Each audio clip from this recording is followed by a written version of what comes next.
نحمده ونصلي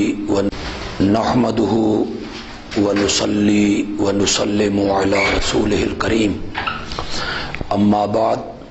فاعوذ بالله من الشيطان الرجيم بسم اللہ الرحمن الرحیم۔ حضرات گرامی قدر، جب بھی ہم امیر المومنین حضرت سیدنا معاویہ رضی اللہ تعالی عنہ کی فضیلت و عظمت کو بیان کرتے ہیں، اور جب بھی ہم حضرت سیدنا معاویہ رضی اللہ تعالی عنہ کے قبیلے بنو امیہ کا خیر کے ساتھ تذکرہ کرتے ہیں، اور جب ہم حدیث اور تاریخ کے آئینے میں حضرت سیدنا معاویہ رضی اللہ تعالی عنہ کے بیٹے یزید کے بارے میں ایک تجزیہ پیش کرتے ہیں تو کچھ لوگ اس پر اعتراض اٹھاتے ہیں کہ یہ لوگ حضرت سیدنا حسین رضی اللہ تعالی عنہ کی عظمت کو اور ان کی فضیلتوں کو شاید نہیں مانتے۔ یہ اس وقت تقابل کرنے لگتے ہیں حضرت سیدنا حسین رضی اللہ تعالی عنہ اور یزید کے مابین۔ میں ان کے اس اشکال کو اور ان کی اس بات کو آج آپ حضرات کے سامنے اس کی حقیقت رکھنا چاہتا ہوں۔ اپنی جگہ پہ یہ بات بالکل صحیح ہے کہ حضرت سیدنا حسین رضی اللہ تعالی عنہ کو یہ انفرادی خصوصیت حاصل ہے کہ جب وہ پیدا ہوئے تو انہیں گھٹی امام الانبیاء حضرت سیدنا محمد الرسول اللہ صلی اللہ علیہ وسلم نے لگائی۔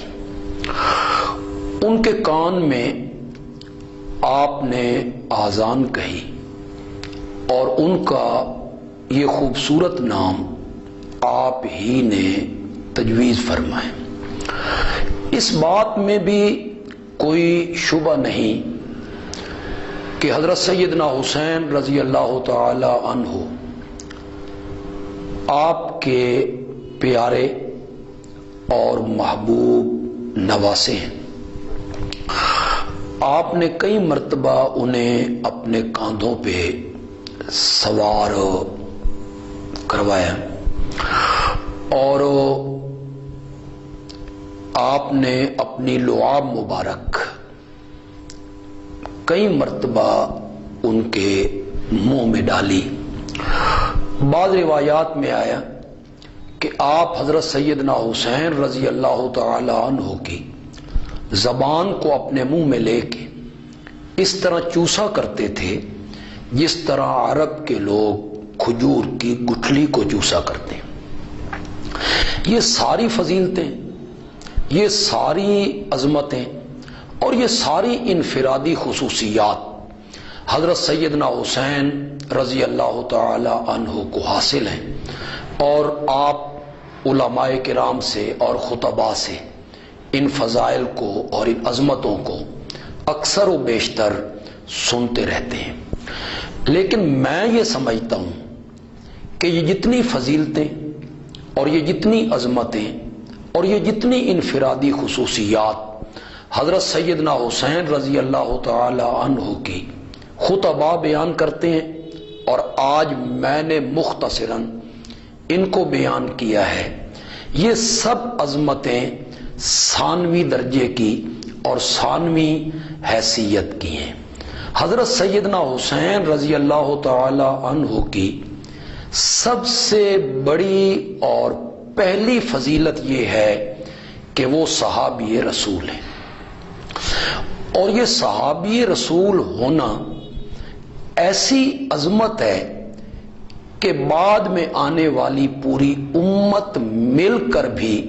حضرت سیدنا حسین رضی اللہ تعالی عنہ کے مقام کو اور ان کے مرتبے کو نہیں پہنچ سکتے ہیں۔ میں حضرت سیدنا حسین رضی اللہ تعالی عنہ کے پاؤں کی جوتیوں کو اپنے سر کا تاج سمجھتے ہوئے اپنی سعادت سمجھتا ہوں، اور میں ان کے قدموں کی مٹی کو اپنی آنکھوں کا سرما مانتا ہوں، سرما سمجھتا ہوں۔ حضرت سیدنا حسین رضی اللہ تعالی عنہ کی گستاخی اور ان کی ذات کے بارے میں کوئی توہین آمیز کلمات کہنا ایسے ہی کفر ہے جس طرح حضرت سیدنا صدیق اکبر، حضرت سیدنا فاروق اعظم، حضرت سیدنا عثمان ذو النورین، حضرت سیدنا علی ابن ابی طالب، حضرت سیدنا معاویہ بن ابی سفیان رضی اللہ تعالی عنہم کے متعلق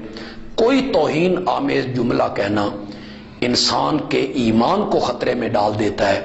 اسی طرح حضرت سیدنا حسین رضی اللہ تعالی عنہ کے بارے میں، آپ کی ذات کے بارے میں کوئی گستاخانہ یا توہین آمیز جملہ کہنا انسان کے ایمان کو خطرے میں ڈال دیتا ہے۔ وما علینا الا البلاغ المبین۔